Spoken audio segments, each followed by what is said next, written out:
안녕하십니까. 보건복지부 장관 정은경입니다.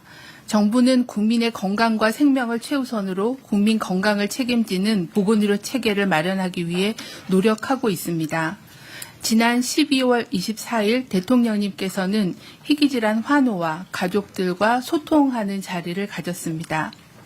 행사에서는 희귀질환으로 고통받는 환우들이 소수라는 이유 때문에 지원에서 배제되는 일이 없도록 지원 정책을 강화하기로 하였습니다. 오늘 브리핑은 이에 대한 후속 조치로서 보건복지부, 식품의약품안전처, 질병관리청 합동으로 마련한 희귀 중증낭치질환 지원 강화 방안에 대해 말씀드리겠습니다. 희귀질환은 유병인구 2만 명 이하의 희소한 질환으로 완치가 어려운 특성을 안고 있습니다.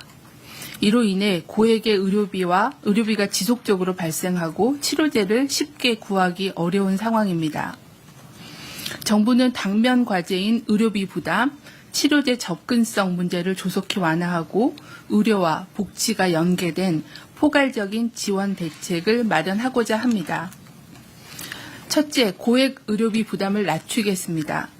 먼저 건강보험 본인 부담분을 현행 10%에서 최대 5% 수준까지 단계적으로 인하하겠습니다.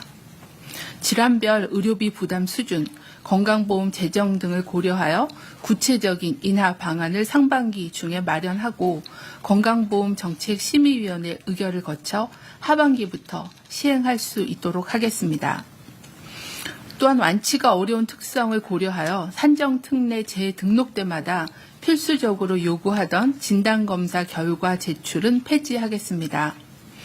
올해 1월부터는 구리 대사장애 등 9개 질환에 적용하고 전체 질환으로 확대해 나가겠습니다. 저소득층은 더 두텁게 지원하겠습니다. 현재 기준중위소득 140% 이하 가구에 적용 중인 의료비 지원 사업의 부양 의무자 기준을 2027년부터 단계적으로 폐지하여 더 많은 희귀질환자분들이 지원을 받을 수 있도록 하겠습니다. 둘째, 치료제 접근성을 높이겠습니다. 희귀질환 치료제의 건강보험 등재 절차에 걸리는 시간을 대폭 단축하겠습니다. 허가, 평가, 협상 절차를 한 번에 진행하여 보험 등재에 걸리는 기간을 약 6개월 단축하고 급여 적정성 평가와 협상에 걸리는 시간도 240일에서 100일 이내로 올해 상반기 중에 단축하겠습니다. 수요가 적어 민간에서 공급이 중단되더라도 치료제를 구하는 데 어려움이 없도록 공적 공급을 강화하겠습니다. 정부가 직접 구매 공급하는 긴급 도입 의약품에 희귀질환 치료제가 누락되지 않도록 하겠습니다. 기존에 환자분들이 해외에서 직접 구매했던 자가치료용 의약품을 올해부터 매년 10개 품목 이상, 2030년에는 41개 품목을 목표로 순차적으로 전환하겠습니다. 긴급 도입 의약품에 대한 급여 신청도 확대하여 환자분들의 비용 부담을 덜겠습니다. 희귀질환 치료제 국내 생산이 재개되도록 정부가 제조를 지원하는 주문 제조 품목도 확대하겠습니다. 현재 7개 품목에서 올해부터 매년 2개 품목씩을 늘려 2030년까지는 17개 품목으로 확대하겠습니다. 이러한 전환 과정에서 희귀질환자 치료제가 우선 포함될 수 있도록 하겠습니다. 셋째, 지속적인 치료 관리를 강화하고 의료부터 복지까지 끊김없이 지원하겠습니다. 희귀질환 유전자 검사 지원 인원을 확대하고 사는 곳에서 지속적인 치료 관리가 가능하도록 희귀질환 전문기관을 확충하겠습니다.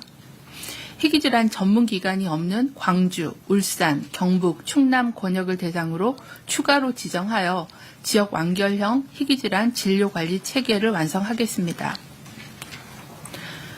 환자 중심의 의료, 복지, 연계 정책도 강화해 나가겠습니다.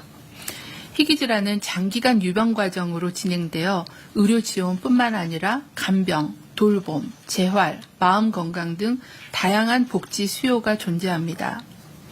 이에 기존의 의료적 지원 중심의 틀에서 벗어나 복지까지 아우르는 포괄적 지원 체계를 마련하고자 합니다. 희귀 질환별 실태조사, 현장 의견 수렴 등을 통해 구체적인 복지 수요를 파악하고 이를 근거로 맞춤형 의료, 복지 연계 지원 체계를 구축하겠습니다. 정부는 오늘 발표한 내용을 희망의 첫걸음으로 삼아 우선 시행 가능한 대책은 조속히 이행하고 추가적인 과제를 지속 발굴하여 근본적인 제도 개편을 완수하겠습니다. 감사합니다. 네, 지금부터 질의응답 시간을 갖겠습니다. 배석자들은 단상으로 올라주시기 바랍니다.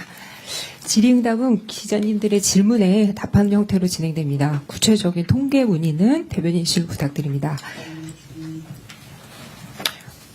먼저 현장에 참석하신 기자분들의 질의를 받겠습니다. 기자분들은 질의하실 기자님들은 손을 들어주시고 지목되시면 마이크를 켜고 소속과 성함을 말씀해 주신 후 질의해 주시기 바랍니다. 네, 신 기자님. 네, 저 뉴스팸 신도경 기자입니다. 본인 부담금이 고액 진료비 기준을 넘으면 환급하는 방안을 검토한다고 하셨는데, 이제 의료비를 적게 쓰는 환자와 고액 진료 환자 간의 이제 형평성 조정이 중요할 것 같은데요. 그 기준이 어떻게 정해지고 또 어느 정도로 예상하시는지 질문드립니다. 신 기자님 질문해 주신 것처럼 질환별로 의료비의 총액과 본인 부담 금액이 조금 다른 상황입니다. 그래서 상반기에 이 질환별 본인 부담률을 좀 분석하고 어떻게 해야 형평성과 또 지원을 강화할지에 대한 부분의 세부 이행 방안을 만들어서 건정심 의결을 통해서 확정하도록 하겠습니다. 참고 자료에 보면 질환별로 어떤 질환은 본인 부담금이 1,000만 원이 넘는 질환도 있고 평균적으로는 한 57만 원 정도 규정이 되고 있기 때문에 그런 본인 부담률을 좀 질환별 특성을 감안해서 세부 이행 방안을 만들 계획입니다. 네, 다음 질의하실 기자님. 네, 기자님. 네, 서울신문 이현정입니다. 조금 헷갈려서 그러는데요. 모든 희귀 질환에 대해서 본인 부담률을 10%에서 5%로 일괄적으로 낮추는 방안이 한 가지가 있을 테고요. 아까 신도경 기자가 질문한 것처럼 기준선을 두고 그 이하는 10% 하고 기준선 넘는 금액에 대해서 5%로 적용하는 방안이 또 있을 텐데요. 이 두 가지 방안을 함께 검토한다는 말씀이신지 궁금하고요. 하나만 더 질문 드려도 괜찮을까요? 부양의무자 단계적 폐지 추진 시점이 2027년부터라고 돼 있던데 이게 조금 너무 늦은 게 아닌가라는 생각도 좀 들고요. 그리고 이게 단계적 폐지라는 게 완전 폐지를 좀 염두에 둔 것인지, 그러면은 그 완전 폐지의 종료 시점이 언제인지, 그리고 지원 대상이 희귀질환 산정 특례 인원 중 4.4%인데 몇 %까지 높일 계획이신지 궁금합니다. 본인 부담분을 낮추는 거는 말씀드린 대로 질환별 편차가 있기 때문에 실질적으로 환자분들에게 어떤 방안이 도움이 될지에 대한 판단을 좀 먼저 해야 돼서 저희가 일괄 5% 인하하는 방안과 질환별로 약간의 차이를 좀 두는 그런 방안들을 포함해서 상반기에 검토하고 이행 방안이 만들어지면 또 별도로 설명을 드리겠습니다. 의료비 지원은 현재 질병관리청이 하고 있는데 부양의무자 폐지 기준은 아마 올해 어느 정도 이행 계획을 만들고 또 예산을 확보해야 되는 문제가 있기 때문에 2027년에 시작을 하겠다라는 그런 말씀으로 전달을 드렸고요. 아마 이제 재정 부담에 대한 부분들을 좀 감안해서 시행 속도나 연도는 좀 정해야 될 것 같아서 오늘 아주 구체적으로 말씀드리긴 좀 어려울 것 같습니다. 혹시 추가 설명? 네. 아마 재정 부담에 대한 부분들, 재정 확보에 대한 부분들이 이게 이제 예산과 지방비로 부담을 하다 보니 그 부분을 감안해서 27년 적용을 목표로 올해 폐지 계획을 만들겠다라고 답변 드리겠습니다. 네. 네, 시 기자님. 한 가지만 더 질문드리고 싶은데 재등록 절차 폐지에 대해서 우선 9개만 적용한다고 하셨는데 그게 어떻게 정해진 건지, 이게 한꺼번에 일괄적으로 이제 푸는데 어떤 어려움이 있어서 9개 먼저 설정해 주신 건지 궁금합니다. 네, 현재 희귀 난치 질환자들이 산정 특례에 의 지원을 받으려면 5년마다 재등록 제도를 가지고 있거든요. 근데 희귀질환인 경우에는 유전질환이 또 많고 평생 동안 질병을 앓으시는 그런 특성이 있기 때문에 5년마다 재등록을 위해서 진단검사를 다시 받아야 되는 그런 불편함이 있었습니다. 그래서 이제 그런 부분들을 해결하기 위해서 한 번 진단으로 평생 질환이 바뀌지 않거나 치료의 경과가 크게 바뀌지 않은 질환들은 굳이 불필요한 검사를 5년마다 할 필요는 없다라고 판단해서 이제 그 부분에 대한 것들을 질환별 특성을 감안해서 약간의 질병의 자연적인 경과나 임상적인 특성을 좀 반영해서 폐지하는 계획을 만들 계획이고요. 일단 확실한 9개는 1월부터 폐지하는 걸 결정을 했고 좀 빠른 속도로 불필요한 검사 또는 그 재등록에 필요한 그런 절차들을 좀 간소화시켜 나가겠습니다. 이 부분은 저희가 희귀질환이 한 1,300여 개가 되다 보니 질환별로 어떤 특성에 대한 부분들을 좀 검토해서 임상 진단으로도 재등록이 가능한지 뭐 이런 것들을 좀 질환별로 특성을 분석해서 신속하게 개편하도록 하겠습니다. 네. 정은경 장관은 일정 사항 이석하게 됨을 양해 부탁드립니다. 장관님 국민께 인사 부탁드립니다. 네. 지금부터는 질의를 배석자가 답하도록 하겠습니다. 배석자께서는 답변 전에 소속과 성함을 말씀해 주시기 바랍니다. 현장 질의 계속 받도록 하겠습니다. 네, 이 기자님. 네, 그 지역 의료 불균형 해소위에 4개 권역의 희귀질환 전문기관 추가한다고 되어 있는데 현장 전문의 충원을 위해서 어떤 지원책이 마련이 되는 건지 궁금하고 또 이 간병이나 돌봄 복지 수요까지 이제 포괄하게 한다고 하는데 뭐 유력하게 뭐 검토하는 복지 서비스가 어떤 것들이 있는지 구체적인 그 검토안이 궁금합니다.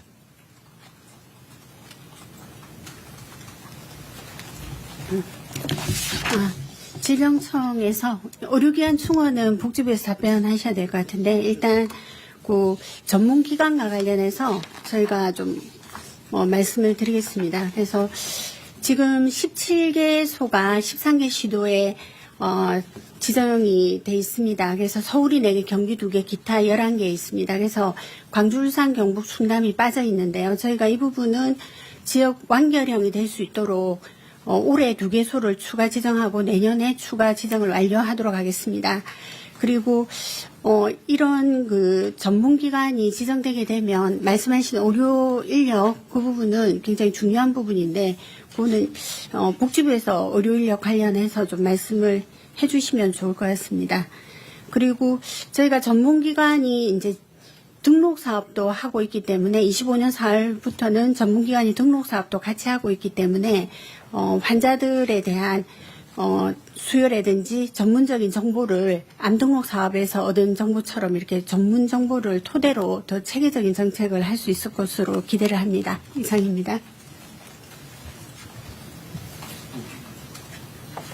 충원? 인력.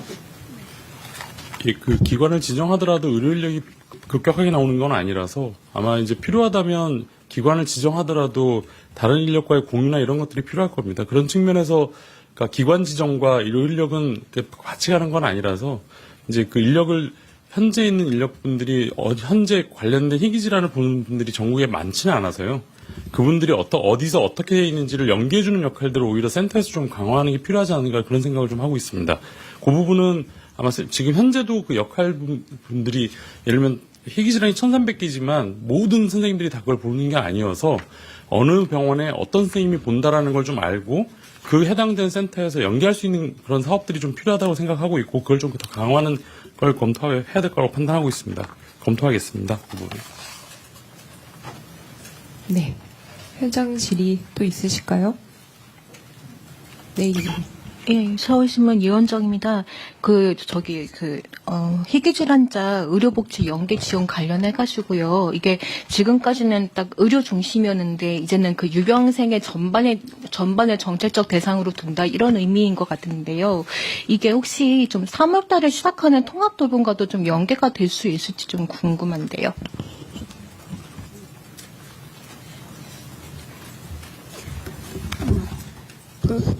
제가 일단 그 실태 조사를 지금 저희가 질병청에서 먼저 하고 있다는 말씀을 좀 드리겠습니다. 그래서 저희 그 희귀 질환자들이 이제 그 질환을 앓고 계신 분들이 의료적인 처치나 이런 것들도 필요하지만 실제 그 간병이라든지 이런 부분들이 굉장히 수요가 높습니다. 그래서 저희가 보사연을 통해서 지금 실태 조사를 하고 있는데 기본 조사는 5개 영역입니다. 그래서 진단 치료라든지 유전 상담 재활 의료비 지원 제도를 포함해서 조사를 하고 있고 7개 영역은 심층 분야인데 여기는 이제 간병 돌봄 이동 또 교통 보조기기 소모품이나 특수시기 또 교육 직업 경제 상황 이런 것들이 포함되어 있습니다. 그래서 이런 부분들을 지금 복지부와 같이 연계해서 저희가 조사를 하고 있습니다. 그래서 의료복지 연계가 되면 해당 그 기관들에 저희가 이걸 전부 공유를 할 예정입니다. 그래서 3차 희귀질환 종합계획에 27년부터 31년까지 5개년 계획에 반영을 하고 복지부에서도 이런 부분들을 제도 개선 시 참고해서 이렇게 하도록 할 예정입니다.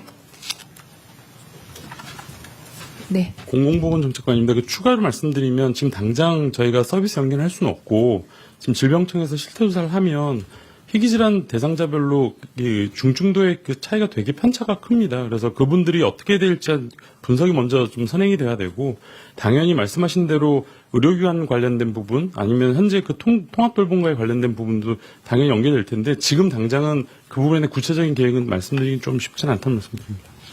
네. 현장직. 네. 시 기자님. 연계해서 좀 질문 구체적으로 드리고 싶은데요. 간병비 같은 경우는 지금 복지부에서 요양병원 같은 경우에 간병비 지원도 이게 추진을 하고 있는데 만약에 이게 시행이 되면은 희귀 난치 질환 환자는 추가로 지원을 받는 건지 아니면 그냥 그거에 연계돼서 받는 건지 궁금합니다.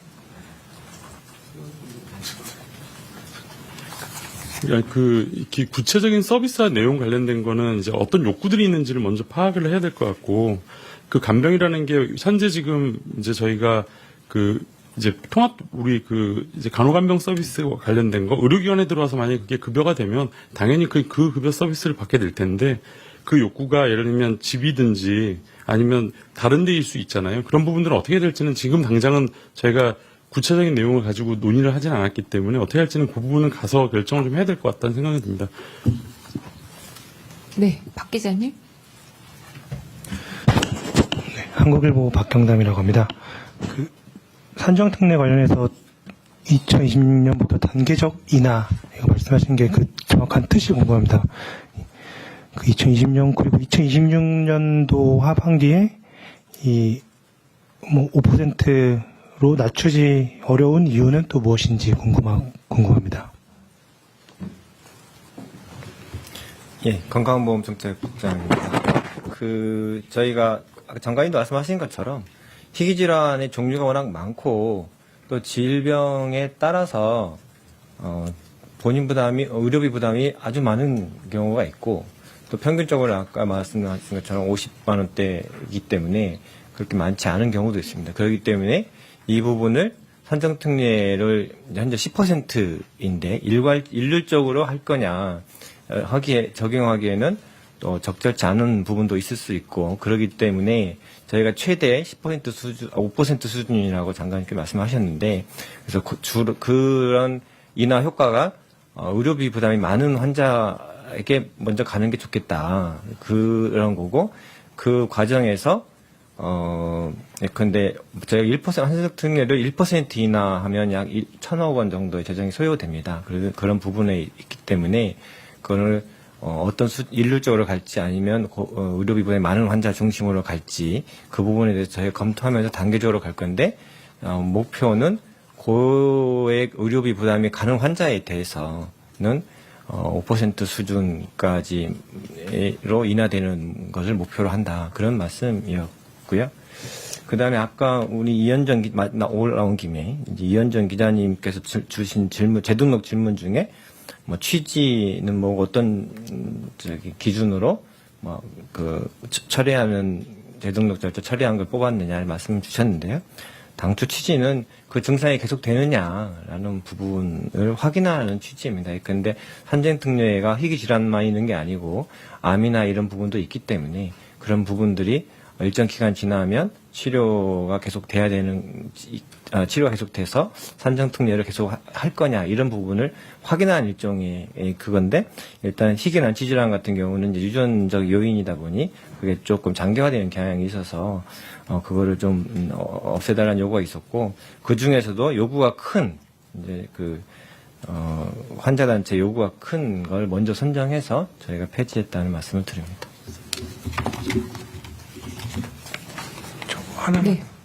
저 간단한 거 하나만 확인 질문 드리고 싶은데요. 아까 그 산정특례 1% 인하인데 1,000억 원 정도 재정에 소요된다고 하셨는데 그게 지금 희귀질환자 130만 명을 대상으로 그 의료비 부담 수준을 1% 낮추는데 연 1,000억 원이 든다 이런 말씀이신 건가요?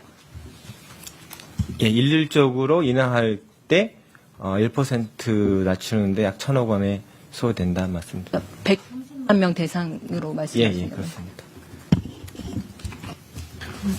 하나? 네, 그 산정특례 그러면 최종적으로는 그 희귀질환 전체 1318개 전체를 대상으로 하는 것을 목표로 하시는 건지 일단 궁금하고요. 그리고 하나 더 주면 긴급 도입이나 주문 제조 그런 품목 같은 경우는 이렇게 정부가 공급을 할 경우에는 그게 급여 대상 의약품을 기준으로 하는 건지 아니면 비급여까지 포함하는 건지 궁금합니다.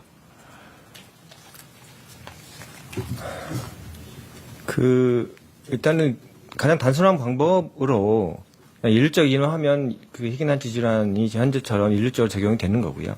다만 저희가 목표로 하는 부분은 질환별 특성을 반영해서 의료비 부담이 많아서 그걸 낮출 필요가 있는 질환 중심으로 하는 것이 더 낫지 않겠느냐라는 부분인 거고 또 그런 부분 질환에 대해서 적용할 때 단계적으로 가더라도 더 빨리 갈 수 있는 부분이 있기 때문에 그런 부분들을 검토한다는 거고요. 목표는 그 모든 질환을 다 검토를 할 예정이고요. 그다음에 두 번째 질문은 제가 준비가 좀 덜 되어 있는데 예. 시각적. 급여 문제라서. 예, 식품의약품 안전처 의약품 안전공장 김상봉입니다. 급여 문제를 제가 얘기하기는 좀 그렇지만 어쨌든 그 긴급 도입 의약품은 국내에 허가되지 않은 거기 때문에 기본적으로 약가 대상은 아닌데 그걸 저희가 긴급 도입하는 약은 약가 등재를 추진하고 있습니다. 그래서 실제로 급여가 되고 있는 것도 있고요. 근데 이제 주문 제조 약은 좀 다른데 그거는 이제 필수 약품 쪽이라서 실제 채산성이 전혀 안 맞기 때문에 국내 제조를 하는 거라서 그걸 가지고 저희가 급여 등재 추진하지는 않고 있습니다. 네. 현장 온라인 질문인가요? 잠깐 현장 질의 더 없으실까요? 네. 마지막 질의받겠습니다. 저도 그냥 간단한 확인 질문인데 그 신약 그 등재 기간을 240일에서 100일로 치료제 그 대폭 단축하게 되면 그 심평원이랑 건보공단 심사 체계가 기존 방식에서 어떻게 변동되는 건지 궁금합니다.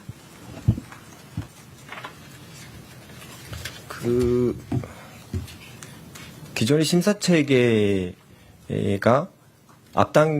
그 시약처 허가, 그다음에 그 심평원의 평가, 그다음에 건보공단의 계약 이 부분이 다 하나씩 끝나면 그 다음 단계로 가는 방식인데 그거를 병행해서 추진을 함으로 해서 기간을 단축시킨다는 거기 때문에 큰 틀에서는 그 전에 심사 체계가 완전히 달라지거나 그러지는 않을 것으로 알고 있습니다. 네. 그러면 질병청 오지희 국장님 유선 질의 들어왔던 질의 먼저 말씀해 주시고 답해 주시고 그 다음에 온라인 질의 들어가겠습니다. 네. 저희한테 질병관리청 만성질환관리국장 오진입니다. 저희한테 주말에 유선으로 문의 들어왔던 내용인데요. 선천성 단장증후군 같은 경우는 희귀질환으로 지원이 되는데 이제 그 선천성 질환이 있어서 수술을 이후에 후천적으로 해서 문제가 생겼을 때는 지원이 되지 않는다. 그래서 여기에 대한 지원이 좀 필요하지 않냐 이런 의견을 주셨는데요. 저희가 언론에 이제 뭐 지민군 케이스로 거대 결장증이 이제 한번 소개된 적이 있습니다. 그 이후에 이제 수술을 하면서 지원이 안 돼서 문제가 됐는데 저희가 그 보도 이후에 좀 검토를 해서 그 수술 후에 짧은 장 증후군이라는 상병 코드를 신설을 했습니다. 그전에는 선천성 단장 증후군만 질병 코드가 있고 국가 희귀질환 목록으로 들어왔었는데 그래서 올해 5세 미만 아동에 대해서부터 이제 올해 1월 1일부터 적용을 합니다. 그래서 희귀질환으로 등록을 해서 지원을 받을 수 있도록 하고 있고 저희가 올해 상병 코드가 처음 만들어졌기 때문에 해당 상병 코드로 진료를 받는 환자 수를 파악을 하고 희귀질환 같은 경우에는 2만 명 이하의 경우에 지정이 됩니다. 전체 단장 환자들은 저희가 코드를 보니까 한 17만에서 18만 명 정도 파악이 됐습니다. 그래서 2만 명 이하로 들어올 수 있는 그 희귀질환 코드 대상되는 인원을 좀 파악을 해서 단계적으로 지원을 확대해 나가겠습니다. 이렇게 답변을 드리겠습니다. 네. 현장 질의 더 없으시면 온라인 질의로 넘어가겠습니다. 국민일보 이정헌 기자님 질의입니다. 좀 겹치긴 하는데요. 재등록 절차에 관해 질문드립니다. 본래 재등록 절차를 두고 있었던 당초 취지는 무엇인가요? 그리고 재등록 절차를 우선 삭제하는 희귀질환의 기준은 무엇인가요? 또 언제까지 전체 질환으로 확대할지 그 기간을 정하셨나요? 질의하셨습니다. 아까 대략 설명을 드렸고요. 취지는 원래 그 증상이 계속되는지 확인하는 거였다는 거고요.